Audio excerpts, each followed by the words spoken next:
Muy buenas. Vamos allá con estos dos capítulos de Primera a los Corintios, capítulos 9 y 10. Os voy a comentar algunas cosillas que yo creo que también nos pueden ayudar a contextualizar un poco esto que comenta San Pablo. Recordamos de primeras la circunstancia de Corintio, que era una ciudad con mucha corrupción, muy mala vida, debido pues por un lado al comercio, a todo el movimiento que había allí de gentes, y luego incluso se dice que en aquellos tiempos había un término que era el término corintear, que significaba un poco eso, digamos, darse la mala vida, ¿no? Precisamente por esa mala fama que tenía la ciudad de Corinto. Es decir, que esa comunidad concretamente tenía muchísimos condicionantes, tanto externos como internos, ¿no? Porque ellos de primeras pues habían llevado, pues seguramente muchos de ellos, o en gran medida, unas vidas bastante desordenadas. Bien, aquí en concreto se nos habla de algo que San Pablo como tal no lo nombra, pero queda claro y por eso os lo comento, que son lo que se llamaban los idolotitos. Los idolotitos eran esas carnes que se ofrecían a los ídolos, digamos, en esa religiosidad pagana de los griegos, ¿no? Con lo cual, esa cuestión de las carnes era una cosa muy peleaguda para estos corintios. ¿Por qué? Porque recordamos como decíamos, la mayor parte de esa comunidad de Corinto era de origen pagano, no era de origen judío. Entonces, claro, lo habitual en este ámbito griego era ofrecer, igual que hacían también los judíos, por su lado, ¿no? Ofrecer esa carne a los ídolos, pero en los templos paganos, en este caso en Grecia, en el templo se quedaba parte de la carne, que se consumía, parte la consumían también los sacerdotes, pero luego otra parte se la llevaba la familia que había ofrecido el sacrificio, se la llevaba a casa y comían esa carne como una carne bendecida. Tenía para ellos algo muy especial, ¿no? Entonces, esas carnes que no se quedaban en el templo, a veces se revendían en los mercados y de forma ordinaria y natural, pues los que habían ofrecido el sacrificio se lo llevaban a su casa para comerlo. Con lo cual había dos posibilidades. Que estos, que lógicamente los que pertenecían a esta comunidad cristiana habían sido paganos, seguían teniendo, o incluso los que también habían sido de origen judío, porque al ser cristianos ya no tenían ese tabú.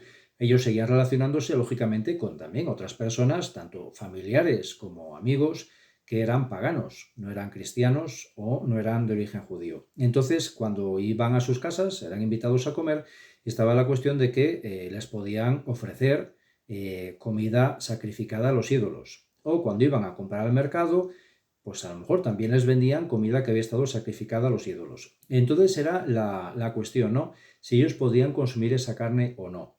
Ya se había llevado a cabo el Concilio de Jerusalén y en el Concilio de Jerusalén se había planteado también esto mismo y se había decidido, pero a nivel local, en ciertos ámbitos, que no se podía consumir esa carne. Y se había hablado concretamente de las comunidades cristianas que estaban en Siria y en Cilicia, que también eran zonas paganas, pero ahí por las circunstancias se había visto que no se consumieran esas carnes. San Pablo lo que ve es que en Corinto es una circunstancia muy especial por todo el contexto que decíamos que era una comunidad muy peculiar.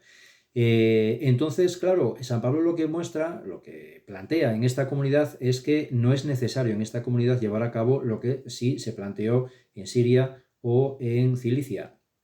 En este caso, lo que dice San Pablo, por inspiración del Espíritu Santo, lógicamente, se plantea, ¿no? Se lleva a la oración, y entonces él lo que ve es que no, que lo que estaba claro es que esas carnes, digamos, no estaban impuras, porque eso ya era lo que habían superado los cristianos, ¿no? Esos problemas de pureza o de impureza en función de qué alimentos fueran. Como decía el Señor, ¿no? Todos los alimentos de por sí son puros. Bien, pues ya está, todos son puros. Aunque estén ofrecidos a los ídolos, estos alimentos, digamos, el ídolo de por sí no tiene ningún valor. El ídolo de por sí, decía San Pablo, y además basándose en el Antiguo Testamento, en relación a lo que Dios había manifestado a Moisés.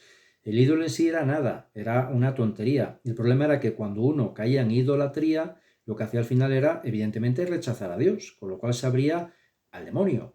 Entonces, digamos, esas carnes de por sí no tenían nada negativo de por sí, seguían siendo tan puras como cualquier otra carne, aunque hubieran sido ofrecidas a los ídolos, porque el ídolo de por sí no era nada. El problema era cuando uno cae en idolatría, que lo que hace es cerrarse a Dios, lógicamente se abre al demonio. Entonces él decía, terminantemente prohibido, lógicamente, ofrecer idolotitos, es decir, que estos de la comunidad cristiana que ofrecieran carne a los ídolos. Si ellos iban al mercado o iban a casa de amistades o familiares, no tenían que andar indagando si esas carnes habían sido ofrecidas o no, porque la carne de por sí no tenía ningún problema. La consumían y ya está, sin más. Ahora, San Pablo también deja claro en la carta. Si esa familia manifiesta a estos cristianos o a este cristiano que esa carne es idolotito, entonces el cristiano en ese momento sí tendría que rechazarla. ¿Por qué? No porque la carne tenga ningún problema, sino porque en el fondo daría mal testimonio o un testimonio muy ambiguo a esa familia, porque ellos se podrían plantear que realmente pues esa persona, ese cristiano, bueno, lo relativiza y valora esa carne como un idolotito. No sé si se me entiende.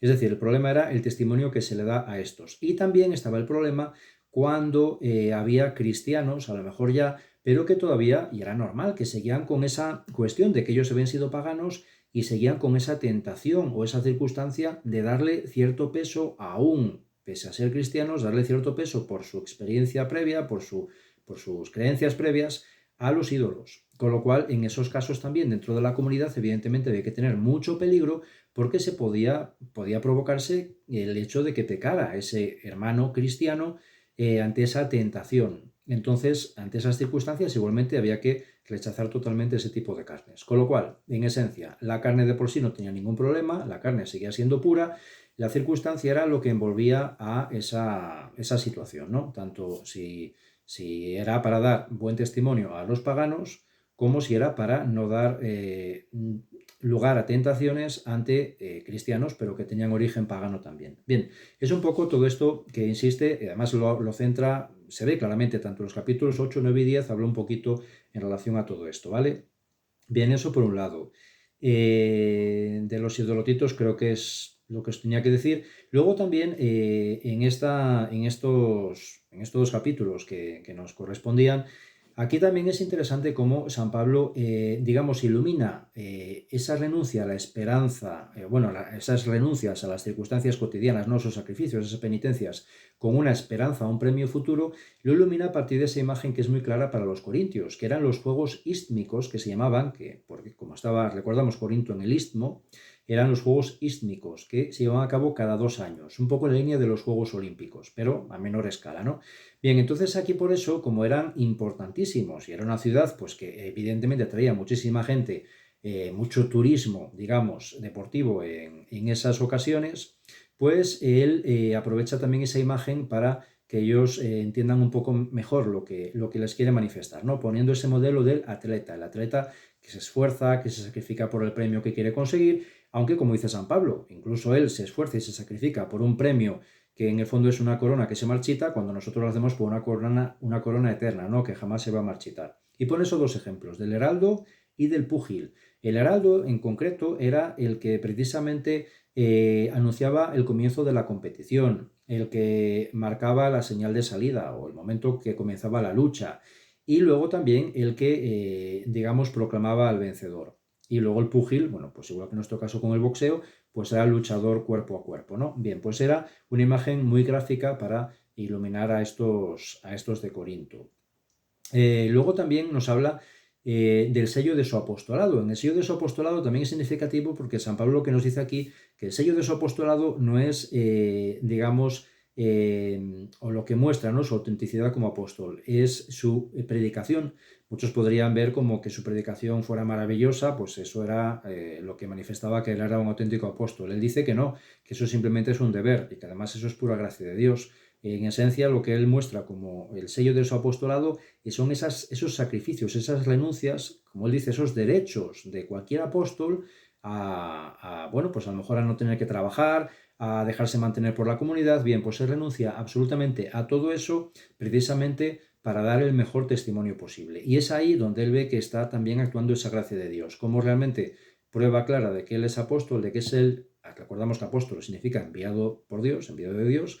Bien, pues es como decir, bueno, pues yo, se muestra claramente, ¿no?, que yo soy un enviado de Dios, un apóstol auténtico, porque en el fondo soy capaz de renunciar a esto por la gracia de Dios, es decir, que a él implicaba también, lógicamente, pues un esfuerzo, ¿no?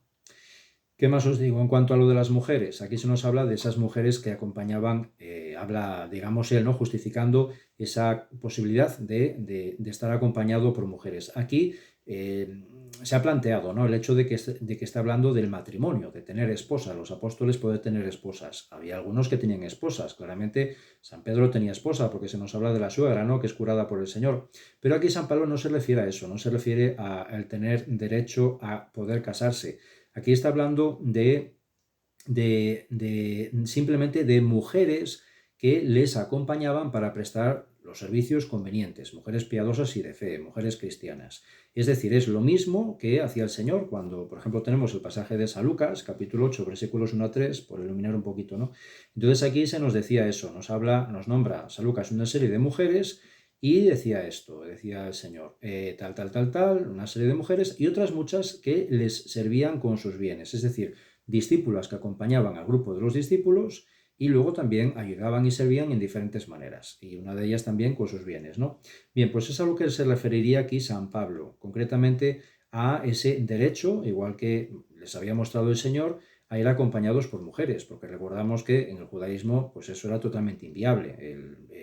El rabino judío, pues ahí no entraban mujeres por ningún lado. Sin embargo, con Jesús, con el Señor, pues evidentemente ese discipulado cambia radicalmente, se incluyen mujeres y en este caso pues es lo que manifiesta también San Pablo, que es el derecho de todos los apóstoles a seguir ese ejemplo del Señor, de tener también mujeres en su compañía para cubrir las necesidades que correspondan. Y luego aquí también es significativo que él habla dentro de esos derechos de estar acompañados por mujeres, se nos habla también de los apóstoles y de los hermanos de Jesús. Eso también es significativo. Recordamos, bueno, esto ya es de base, ¿no? Que los hermanos de Jesús no es que fueran hermanos de sangre, sino que se refería con ese hermanos a parientes. Bien, pues aquí es significativo porque en este dato San Pablo nos muestra que algunos primos, algunos parientes del Señor también habían ido a evangelizar a Palestina, perdón, fuera de Palestina. No se habían quedado solo en Palestina, sino que también en este caso, por ejemplo, estaban evangelizando en otros lugares, como en este caso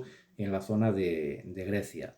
Es decir, que es un dato también interesante porque si no fuera por este comentario de San Pablo, pues no sabríamos que estos primos del Señor también habrían ido un poco a evangelizar a los paganos. Bueno, no me quiero enrollar más, que llevo 12 minutos. Es un poco lo que os quería comentar así de ciertos detalles para contextualizar un poco más estos dos capítulos de la carta. Venga, que tengáis un buen día.